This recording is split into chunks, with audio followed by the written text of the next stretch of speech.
नमस्कार, मैं हूं अखिलेश पांडे और आप देख रहे हैं सी न्यूज़ भारत। वक्त हो चुका है न्यूज़ आवर का। खबर मधुबनी से है, जहां बीते दिनों रेलवे सुरक्षा बल के एक कांस्टेबल चेतन सिंह ने जयपुर मुंबई सुपरफास्ट ट्रेन में महाराष्ट्र के पालघर स्टेशन के पास एक चलती ट्रेन में अपने स्वचालित हथियार से फायरिंग कर एक एएसआई समेत 4 लोगों की हत्या कर दी थी, जिसमें मधुबनी जिले के असगर हुसैन की भी मौत हुई थी, जिसमें उनका कोई दोष नहीं था। ऐसे में असगर हुसैन के परिवार को सांत्वना देने के लिए कई बड़े बड़े लोग पहुंच रहे हैं। अब असगर हुसैन की मां से मिलने कांग्रेस के पूर्व प्रत्याशी मशकूर अहमद उस्मानी पहुंचे और हर संभव मदद का आश्वासन दिया और सरकार के द्वारा मुआवजा दिए जाने की मांग रखी। पेश है हमारे संवाददाता रहमत अंसारी की यह खास रिपोर्ट, जिसमें इस दौरान कांग्रेस के पूर्व प्रत्याशी मशकूर अहमद उस्मानी ने क्या बातचीत की, आइए आपको सुनाते हैं। सर, पहले आपका स्वागत है। सर, हम आपसे ये जानने की कोशिश करेंगे कि राजस्थान में जो है कांग्रेस की सरकार है, ये पीड़ित परिवार के लिए आप वहाँ की सरकार से क्या गुहार लगाएंगे? अभी आपके सामने हमने बातचीत की वहाँ पर कांग्रेस पार्टी के जो वहाँ पर इंचार्ज हैं, ठीक है, एआईसीसी के इंचार्ज, उनसे हमने अभी फ़ोन पे बातचीत की और उनको हमने अवगत कराया। मामला तो उनको भी मालूम है, लेकिन ये हमने बताया कि पिछले 1 साल से परिवार जो है वो जयपुर में ही रह रहा था और वहीं पे अपना इन लोगों का छोटा मोटा कारोबार था। बहुत ज़्यादा संपन्न परिवार से तो है नहीं। आप देख रहे हैं कि किस तरह की फाइनेंशियल स्थिति है परिवार की, और जो सदमा जो लगा है वो तो सब लोगों को सदमा है। पूरे देश भर में जो है लोग आक्रोशित हैं इस घटना के बाद कि इस तरह की जो है हिंसात्मक घटना, इस तरह का जो हेट क्राइम जो देश में बढ़ता जा रहा है वो नहीं होना चाहिए। लेकिन जिस व्यक्ति की जान गई, शहीद असगर साहब, हम तमाम लोग, कांग्रेस पार्टी के लोग और तमाम लोग, हम लोग इन लोगों के साथ खड़े हैं इनके दुख में, और इसको हम लोग लीगली इस बैटल को लड़ेंगे। हमने परिवार से बताया है कि जहां भी आपको वकीलों की फ़ौज की ज़रूरत होगी तो कांग्रेस पार्टी और हम तमाम लोग जो है आपको वकीलों की फ़ौज के साथ खड़े मिलेंगे। इसके साथ साथ चूँकि इनके छोटे छोटे बच्चे हैं, बड़ी बच्ची जो है उसकी उम्र महज 13 साल है, बाकी सब उससे छोटे हैं, तो परिवार का भरण पोषण कैसे होगा, कैसे क्या उनको आगे उनका क्या फ्यूचर होगा। हम लोग कोशिश कर रहे हैं कि उनके फ्यूचर को किस तरह से बेहतर किया जाए, क्योंकि ये सब समाज की, हम लोगों की जिम्मेदारी है कि किसी भी व्यक्ति के साथ अगर ऐसा होता है तो हम सब लोगों को उसके साथ खड़ा होना चाहिए। तो अभी हमने बात की है कि उनको जो है कुछ सहायता मिले। बिहार सरकार की तरफ से भी सहायता मिल रही है, रेलवे की तरफ से जो सहायता मिली है हम लोग उससे संतुष्ट नहीं हैं। सिर्फ 10 लाख रुपए की सहायता मिली है।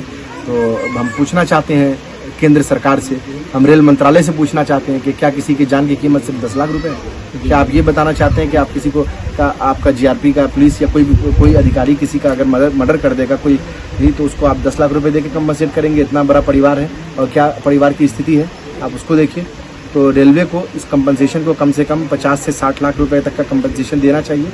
और हमारी जो है केंद्र सरकार से चाहते हैं कि इसका जो परिवार है उसको निश्चित तौर पे क्योंकि भरण पोषण करने वाले वो थे, ठीक है, और उनको जो है हेट क्राइम के तहत उनको मारा गया। सुप्रीम कोर्ट ने पिछले 1-1.5 महीने पहले भी हेट क्राइम के ऊपर बहुत सख्त फटकार लगाई थी केंद्र सरकार को, लेकिन भारतीय जनता पार्टी की जो सरकार है केंद्र में, उनको समझ में नहीं आता है कि किस चीज़ का क्या रिएक्शन होगा। इनको तो सिर्फ और सिर्फ हेट पॉलिटिक्स से मतलब है।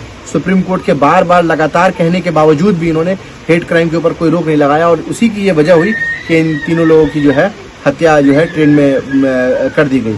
और हम आपके माध्यम से ये भी बताना चाहते हैं कि राजस्थान में कांग्रेस पार्टी के तमाम वर्कर, तमाम नेता इस परिवार के साथ खड़े हैं। आज बहुत बड़ा प्रोटेस्ट भी हुआ राजस्थान के अंदर में, और उसमें 40-50 हज़ार लोग लगभग उस प्रोटेस्ट का हिस्सा थे, और कांग्रेस के तमाम लोग उस प्रोटेस्ट में थे और कांग्रेस के ही लोगों ने वो प्रोटेस्ट किया था।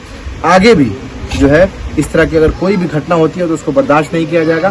साथ ही साथ हम राजस्थान की कांग्रेस सरकार से हमारी कोशिश है कि वहाँ से भी उनको कुछ कंपनसेशन मिल जाए, चूंकि परिवार गरीब है, हालांकि रहने वाले राजस्थान के नहीं है, ठीक है, रहने वाले तो यहाँ के हैं। यहाँ बिहार सरकार ने दिया है, चूंकि मामला रेलवे का है तो रेलवे को सारा कंपनसेशन देना चाहिए, लेकिन on the basis of humanitarian ground हम इस बात को रख रहे हैं राजस्थान सरकार के सामने।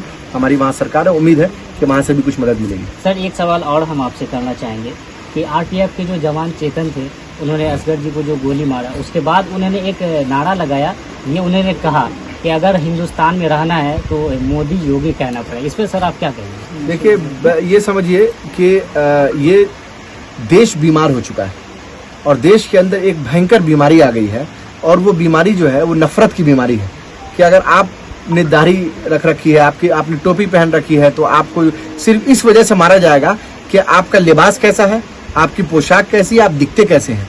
और वो भी उसी बीमारी से ग्रसित था ना, इसी वजह से उसने ये हरकत किया। ये तमाम लोग, ये जितने भी लोग जो इस तरह की घटना कर रहे हैं, इनको सरकार की शय मिली हुई है। ये सरकार के शय में ये सब काम करते हैं, क्योंकि इनको मालूम है कि आज हम ये काम करेंगे और कल हम छूट जाएंगे, हमको सजा नहीं मिलेगी। इसलिए हमने पीड़ित परिवार से कहा कि पीछे हटने की जरूरत नहीं है और एक कदम भी पीछे नहीं हटेंगे, बल्कि आखिरी हद तक हम लोग सुप्रीम कोर्ट तक मामला आएगा, सुप्रीम कोर्ट तक जाएंगे। पूरे जी जान से देश के मजबूत वकील जितने सीनियर लॉयर हैं उनसे बात करेंगे और इसको जो है हम लोग फांसी के फंदे पर लटकाया जाए। इसको ये इसकी सजा होनी चाहिए, क्योंकि ये हत्यारा है ये व्यक्ति, और सरकारी अधिकारी होने के बाद उसने ऐसा हरकत किया, बताइए। और सिर्फ इस वजह से किया कि वो एक मुसलमान था। तो क्या इस देश के अंदर किसी को इस वजह से मार दिया जाए कि वो हिंदू है या मुसलमान है या क्रिश्चियन है या पारसी है या वो नास्तिक है?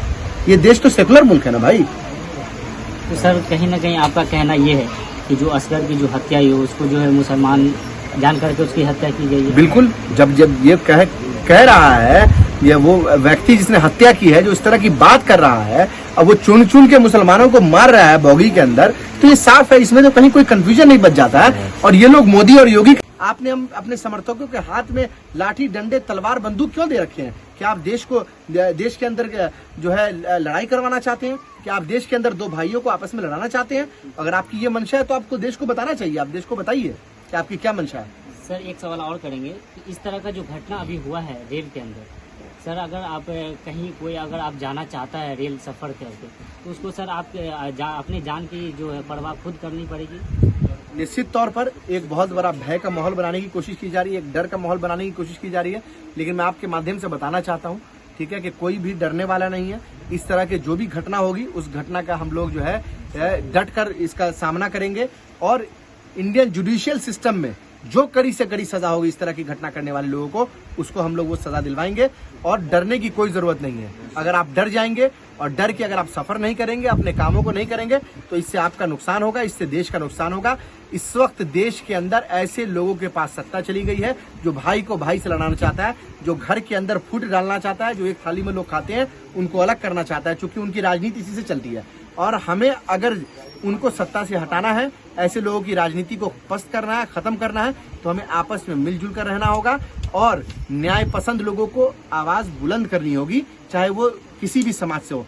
हिंदू समाज के तमाम सेकुलर लोगों से मेरी अपील है, न्याय पसंद लोगों से मेरी अपील है, क्रिश्चियन समाज के, पारसी समाज के तमाम लोगों से मेरी अपील है कि ये मामला जो है, इस मामले में आप लोग फ्रंट पे आइए, आप लोग बुलंदी के साथ आवाज उठाइए और आप लोग बोलिए कि इस तरह की घटना को हम कंडेम करते हैं। सुप्रीम कोर्ट ने भी पिछले 1.5 महीने पहले ये बात कहा था कि देश के अंदर हेट क्राइम बढ़ रहा है और इसको कंट्रोल कीजिए, लेकिन सरकार के कान पे जूं ही नहीं रंग रही है। सरकार को कुछ इससे मतलब नहीं, और जानबूझकर इस तरह की घटना सरकार से जुड़े हुए लोग और सरकार के शय में जो लोग हैं वो कर रहे हैं। तो आप लोगों ने सुना, हमारे साथ जो है अभी बात की है जाले विधानसभा के एमएलए प्रत्याशी डॉक्टर मस्कूर उस्मानी साहब। फिलहाल के लिए बस इतना ही, देखते रहिए सी न्यूज़ भारत। फिलहाल इस खबर में बस इतना ही। देश दुनिया की तमाम खबरों के लिए देखते रहें सी न्यूज़ भारत। हर खबर आपके साथ, आपके हाथ।